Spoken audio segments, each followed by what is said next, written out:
Thank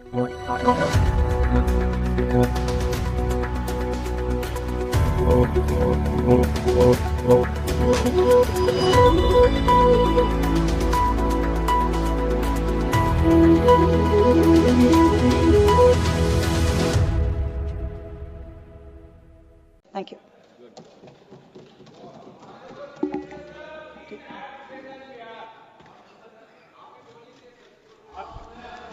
सभापति महोदय, बहुत बहुत धन्यवाद।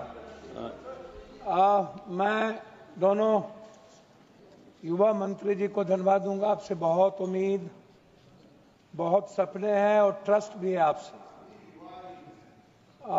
दोनों युवा हैं और बहुत विश्वास भी है इस देश के 150 करोड़ लोगों को आपके प्रति।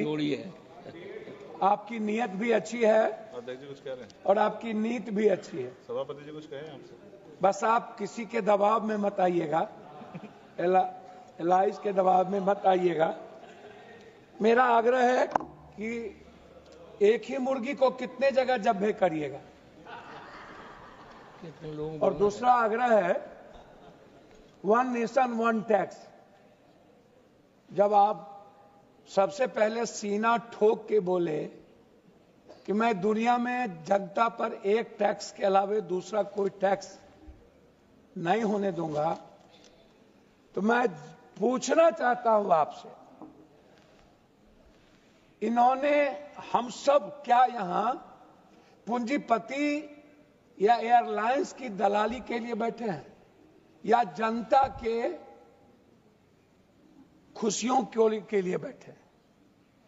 हम एयरलाइंस की बात बता दिए, हम सीआईएसएफ की बात बता दिए। क्या हम लोग जल्लाद हैं? क्या हम उसे मारने आए हैं जनता को? क्या हम जनता की बात करने यहां नहीं आए हैं? जीएमआर कंपनी जो पैसे वसूलती है समोसा से, कपड़े से, दुकान से, क्या वो अपने घर भरेंगे? वो सीआईएसएफ को पैसा क्यों नहीं देंगे? आतंकी है क्या ये जीएमआर? सीआईएसएफ, आप जनता के पैसे से हम टिकट बढ़ा रहे हैं। भैया आप कितने बार जनता को हला करिएगा? आप कह रहे हैं टिकट तब बढ़ता है, आप कह रहे हैं बाप रे बाप, आकाश में भी जनता का पैसा, धरती पर भी जनता का पैसा। आप बात ही नहीं किए टिकट की एक बार। अब आप आइए, हिंदू पार्टी है, अरे भैया दुर्गा पूजा, काली पूजा, लक्ष्मी पूजा, छठ पूजा सबको फ्री कर दीजिए, फ्री।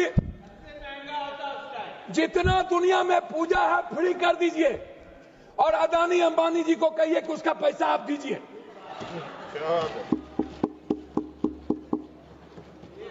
सब पूजा फ्री, मरनी हो तब पैसा, प्राकृतिक आपदा आ जाए तब पैसा,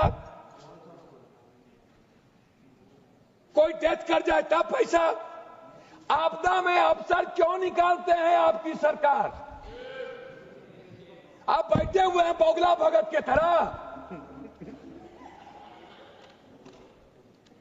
कि कब पैसा निकाला जाए। प्रवासी आपने अभी कह दिया 60 करोड़ लोगों ने किया। ये 60 करोड़ में सबसे ज्यादा कौन लोग हैं?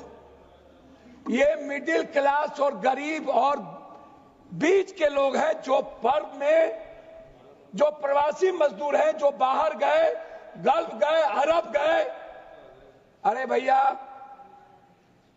जो बाहर जा रहे हैं कमाने के लिए उसको फिक्स कर दो, जो चिकित्सा में आ रहे हैं उसका भी फिक्स कर दो, जो पढ़ने बच्चे बाहर जा रहे हैं उसका भी फिक्स कर दो, जो एग्जाम देने बाहर जब हमारे घरेलू में जा रहे हैं उसका भी फिक्स कर दो।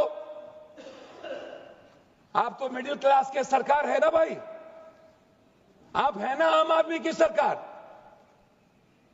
तो आम आदमी की बात करिए ना, आप किसान की बात करिए ना। आप तो भैया ये तो गलत बोल रहे हैं। आप हमको बताइए कि टिकट कट लेने के बाद कै रुपया लौटता है? कितने रुपए लौटेंगे आप हमको बता दो। दूसरी बात मैं आपसे पूछना चाहता हूं कि भैया ये टिकट जादूगरी है क्या? मात्र 30 सेकंड के अंदर एक टिकट 7,000, दूसरा टिकट 17,000, तीसरा टिकट 32,000। ये कहां से, ये कौन तय करता है? ये कौन है मोनोपोली करने वाला? आप कह रहे हो कि हमने एयरलाइंस लाना था लेकिन एयरफील्ड नहीं दिया गया, मोनोपोली हो गई 4 एयरलाइंस के मालिकों की। इसका मतलब है कि हमारे मंत्रालय का उस पर अंकुश नहीं है, हमारा मंत्रिमंडल या हमारा सरकार चलता है उस मोनोपोली करने वाले एयरलाइंस के मालिक से, और हम बाध्य हैं, हम तय करते हैं उसके अनुसार कानून और नियम को। क्या हमारी सरकार जनता के द्वारा चुनी हुई सरकार जनता के लिए तय नहीं करेगी? जनता पर टैक्स बढ़ाने वाली ये जो रावण लोग हैं, दानव लोग, वो तय करेगी कि जनता कैसे जिएगा। भैया यहां पर आज हम कुछ नहीं कहेंगे मंत्री जी, मेरा आग्रह है कि एयर टिकटिंग, मंत्री जी सिर्फ मेरा आग्रह है कि टिकट का बिल, टिकट का किराया, और अभी कुछ नहीं है, एयरपोर्ट और चीज छोड़ दीजिए, टिकट के किराए पर एक स्वतंत्र सोच, कितना, क्या कोई निगरानी कमेटी बनेगी? क्या उसमें जेपीसी तरह की कोई कमेटी हो? क्या डीजीएसएच के साथ कोई एक पार्लियामेंट्री कमेटी हो? क्या, कितना, हद तक कितना, 11,000, 9,000, 12,000, 13,000 या 35,000 या 40,000 या 32,000? यह सबसे बड़ा सवाल है। और दूसरी चीज, यदि आप कह रहे हैं मंत्री जी, आप मंत्री जी कह रहे हैं कि जब कोई पर्व या कोई इस तरह के सर्कमस्टांसेस नहीं होते हैं तो 180 सीट है प्लेन में, 180 सीट का है ना टिकट कटेगा? टिकट कम कटे या टिकट ज्यादा कटे? तो आप हमको एक बात बताइए, ये 200 तो सीट आ नहीं गया, तो भैया फिर 32,000 या 40,000 सर्कमस्टांसेस कैसे तय हो जाएगा? ये कौन सी परिस्थितियां हैं? पांचवा, आप अंत में मैं 2 बात कहना चाहूंगा मंत्री महोदय, बिहार में एक भी अंतर्राष्ट्रीय एयरपोर्ट नहीं, बोध गया है बहुत कम स्थिति रहती है और समय के अनुसार। जी आराम से, बहुत जोश में, आराम से। जी जी धन्यवाद सर। तेजी में हो नहीं है, क्या है? मेरा आग्रह है। गोपाल जी आपको इतने ध्यान से सुन रहे तो आप तेजी और बढ़ रही है। नहीं धन्यवाद सर, धन्यवाद। आपका स्नेह आशीर्वाद बना रहे सर, असीम कृपा रहे सर, और भीतर से रहे, ऊपर से नहीं रहे सर। तो मेरा बस अंतिम आग्रह है आपसे कि पटना कोई अंतर्राष्ट्रीय एयरपोर्ट कोई भी, बाहर बगल में नेपाल है, श्रीलंका है, बांग्लादेश है, जापान, अनडेवलप्ड कंट्री है। अब जैसे अरब जाते हैं, हमारे यहां से ज्यादा गल्फ जाते हैं, तो अरब और गल्फ जाने के लिए अंतर्राष्ट्रीय प्लेन की शुरुआत की जाए। 28 जिला बौद्धिस्ट है, उसकी भी शुरुआत हो हमारे यहाँ। अब तो सीता की धरती हमारे लिए, हमारे अमित शाह जी ने कहा कि सीता बनेगा, तो उसका भी देखिए सीतामढ़ी में एक, सीतामढ़ी को डेवलप करने के लिए हो। अब कितना कब बनेगा मुझे नहीं पता। पूर्णिया को जल्दी से आप उद्घाटन कर दें, मेरे ख्याल से सितंबर में पूर्णिया का यदि उद्घाटन कर देंगे तो असीम कृपा होगी। अंत में आग्रह करूंगा माननीय अध्यक्ष महोदय जी, अब आपको सर, आपका ननिहाल है, हम आपके ममेरा भाई हैं, लेकिन आप ध्यान नहीं देते हैं हम पर, आप गड़बड़ आदमी हैं, तो आप भीतर से सही रहिए। हम आपका सब जानते हैं, दोनों भाई एक दूसरे को जानते हैं, इसलिए सही रहिए। तो इसीलिए मेरा आग्रह है माननीय मंत्री जी, जीएमआर के जितने एयरपोर्ट है उसके समोसे उनको थोड़ा कम करिए, सब्जी तब्जी को थोड़ा कम करिए, और खरीदारी चाउमीन भी नहीं खा पाते हैं और कोल्ड कॉफी भी हम नहीं पी पाते हैं।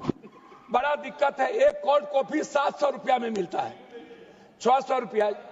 तो इसीलिए अब सिर्फ इतना कहेंगे कि जो प्रवासी मजदूर है, जो चिकित्सक हैं, जो हमारे बुजुर्ग माँ बाप हैं, जो किसी न किसी परिस्थितियों में जाते हैं, और जब भी कोई सामाजिक धार्मिक पर्व हो और जब भी कोई साइक्लोन या कोई नेचुरल डिजास्टर आता हो, उस वक्त ये लोग अत्यधिक शोषण करते हैं आम आदमी का। आप निश्चित रूप से कंट्रोलिंग पावर, मुझे बहुत कुछ कहना था लेकिन यही काफी है। आपसे सिर्फ इतना आग्रह है कि आम आदमी जो हमारी सरकार सोचती है, मैं आलोचना नहीं कर रहा हूं, सभी लोग यही सोचते हैं, बात बोलते हैं लेकिन कथनी करनी में फर्क है। आम आदमी को कैसे हम लोग बहुत अच्छे तरीके से जीने का, उसको मुस्कुराने का रास्ता दें, उसको हम लोग जब्बे ना करें और उस पर टैक्स का आक्रमण ना करें, सभी तरह के टैक्स से जनता को ना देखें।